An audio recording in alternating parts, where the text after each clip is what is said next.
நல்லொழுக்கத்தை சொல்லிக் கொடுக்க வேண்டிய பள்ளி முதல்வரே பள்ளி மாணவிக்கு பாலியல் சீண்டல் கொடுத்ததா வெளிவந்த செய்தி மக்கள் கிட்ட பெரும் பரபரப்பை ஏற்படுத்தியிருக்கு.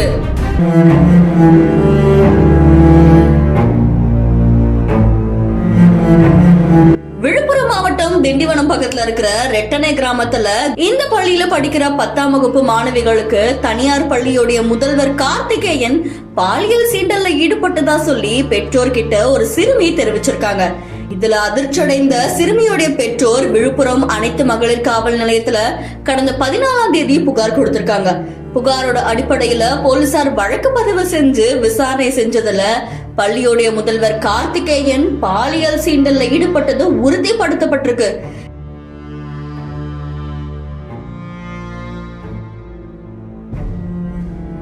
போக்சோ வழக்கு பதிவு செய்யப்பட்டிருக்கிறதால பள்ளியுடைய முதல்வர் கார்த்திகேயன் தலைமறைவானதாகவும் சொல்லப்படுது. இதை தொடர்ந்து நேத்து கார்த்திகேயனை போலீசார் கைது செஞ்சிருக்காங்க. அதுல கார்த்திகேயனை விழுப்புரம் போக்சோ நீதிமன்றத்துல போலீசார் ஆஜர்படுத்தியிருக்காங்க. இதை தொடர்ந்து நீதிபதி ஹெர்மிஸ் வர பிப்ரவரி 1ஆம் தேதி வரைக்கும் நீதிமன்ற காவல்ல அடைக்க உத்தரவிட்டிருக்காரு. கைது செய்யப்பட்ட பள்ளியுடைய முதல்வர் தனியார் தொலைக்காட்சியில செய்தி வாசிப்பாளராகவும் பணிபுரிந்தார் அப்படின்னு சொல்லப்படுது. அத்தனை பள்ளி மாணவ மாணவிகள் படிக்கிற இடத்துல பெரும் அதிர்ச்சியை ஏற்படுத்தியிருக்கு.